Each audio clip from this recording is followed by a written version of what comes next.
All right, One Piece, chapter 1146, Motion and Stillness. That's the chapter name.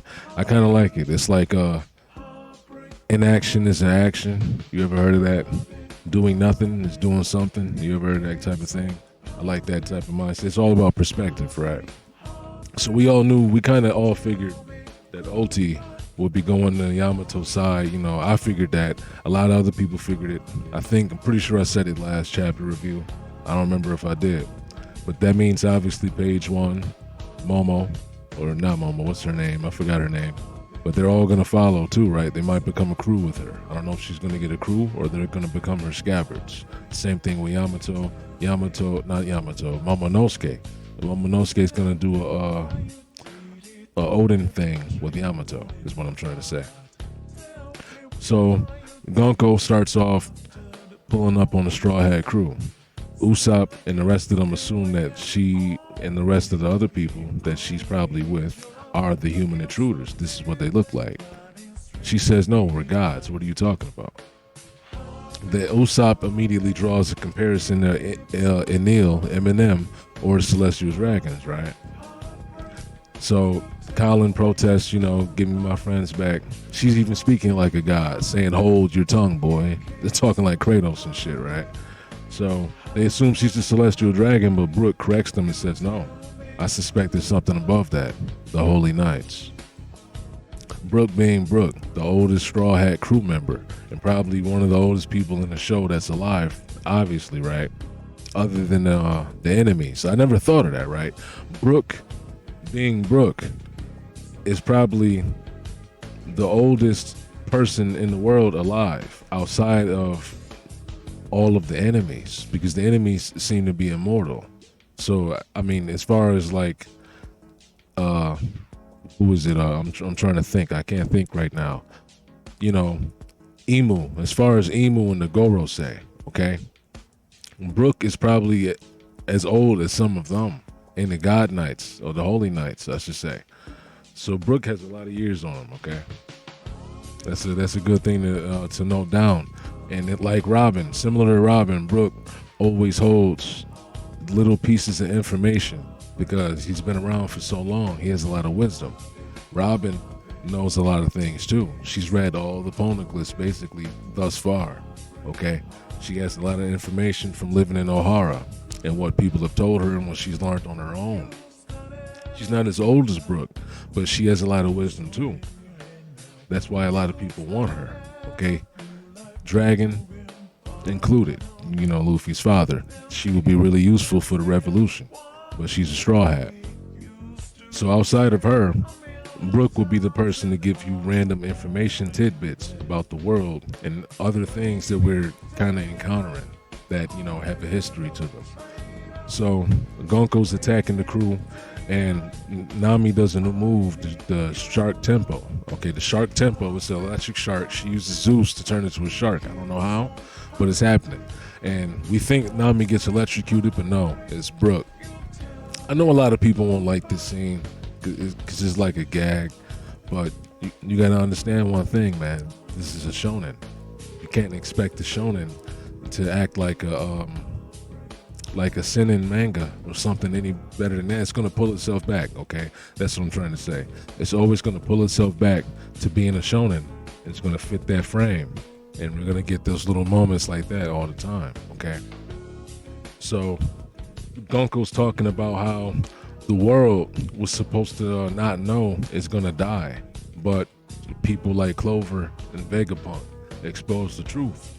The world was supposed to seemingly just end, but now that's not the case anymore.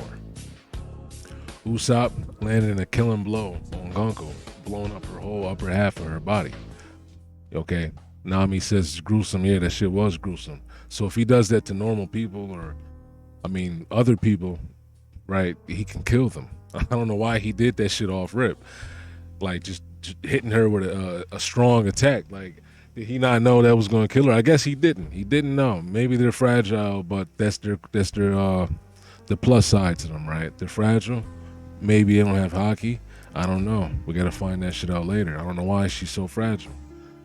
Is she fragile, or is Usopp's attack strong? That's the thing. It's about perspective. I don't know. We have to find out later on. But she obviously has the same type of regeneration as the Gorosei, okay? And that panel right there is nice. I don't want to stand on it for too long and get copyrighted. But she survives, okay?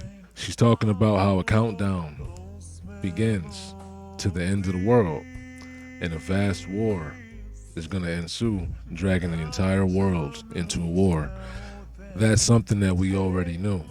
Not because only we predicted it, and obviously the story's been lining it up. It's kind of told us that already. Vegapunk said it too, right? So she's reiterating what we already know. And we're kind of framing it up. We're seeing it in a different frame. It's getting framed up. Because now we're seeing the giants and Luffy and Loki, and it's connecting the Herald story. So this is going to be the pivotal point in what starts the war, and I guess obviously what she's saying is going to change the trajectory of the war. So whether or not all the giants join up with the world, aka the Straw Hats and the regular people, or if they join up with the world government. There's two sides, the world versus the world government, okay? So right here we have a panel of Luffy and Loki looking real fat, right? I know a lot of people think that Luffy and Loki, not Luffy and Loki, I know a lot of people think whenever this happens, right, it's like some sort of a devil fruit ability or whatever. I know a lot of people are going to think that Loki now possibly has a similar devil fruit to Luffy because he's swelling up like a balloon. No, you got to remember, Usopp has done this before, and the Kid has done it before. Those are the only other two people that have done it. And because of that now, people are saying, oh, it's like a Luffy rival thing because Kid did it and Loki's done it. You're forgetting Usopp did it on his own, away from Luffy, when he was on the island. Was it Little Garden? Not Little Garden. The island of, I forgot what the fuck it was, right? But he met his master, the dude dressed up as a beetle, and they were eating all the food. That's when Kuma split everybody up, okay? Usopp got real fat too. And I think we've seen it with a few other characters, if I'm not mistaken. So it's not a devil fruit ability, it's a gag. Maybe it has a scientific reason behind it, because this is something that people's bodies can just do. I don't know. Like, in this world, maybe people's bodies can just do that. Maybe that's just how food works with people's bodies. It heals you, like how when we see people drink milk, and they drink milk, and they grow teeth back, their bones get fixed. Okay, maybe this is just a scientific fact of the world. This is just how it happens. When you eat too much food, you get super fat immediately. If you continue to do it, you'll stay fat super quick. You'll get fat, and if you burn it off, it's energy, all that sort of shit. So I think that applies to everybody. It depends on how much you eat. So they're all fighting and stuff, and they mention how her taking children is kind of cowardly. They're trying to take control of Elbaf to use them, like I said earlier, as like the pivotal point in the war, because the Giants' power is going to be the main thing that decides the outcome of the war, according to Gunko. And I mean, it's kind of apparent outside of Gunko's mentioning it, right? But for some people, I already know, some people, they don't feel like the way the Giants' power is expressed justifies them being in this sort of position of having like their power being so pivotal and their strength being so like feared, right? I'll explain why some people don't think that. It's kind of relevant to this chapter. Some people don't think that each giant, like whenever we see a giant perform, there's always a human that is as strong or near the, they're near the giant's strength or stronger than them.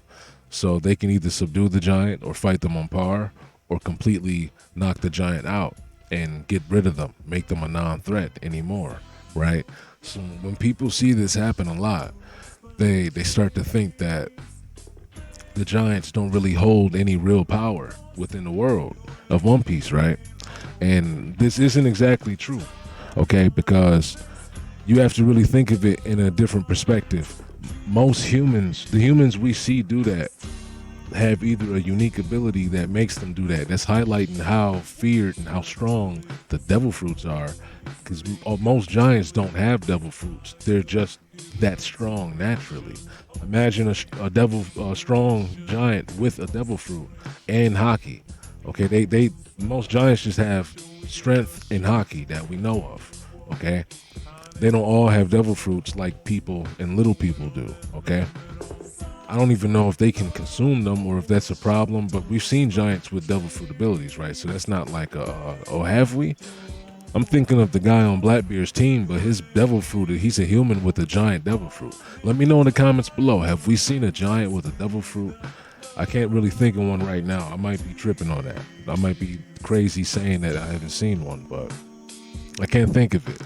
So, yeah, like you got to think of the perspective of how the giants are so strong, and people who can reach that level are not just special people, but like they got there a certain way. Mostly pirates are that level. Pirates are already stronger than normal humans in the world of One Piece. So when you have millions of people being normal humans, and then the pirates come in the thousands, or maybe like 250,000, or probably even less than that. Maybe let's put it back in the thousands, right? The 100,000s or something, right? The pirates number in the 100,000s, maybe. Humans are in the millions. And then you have giants who can wipe out millions of humans. Almost all the pirates, with the exception of maybe like a thousand. Let's put it like 10,000. If we have 100,000 pirates, and then only 10,000 of them or 1,000 of them can defeat giants, you have to look at it in that perspective, okay? Same thing with the Marines. Not all of them are at that level, okay?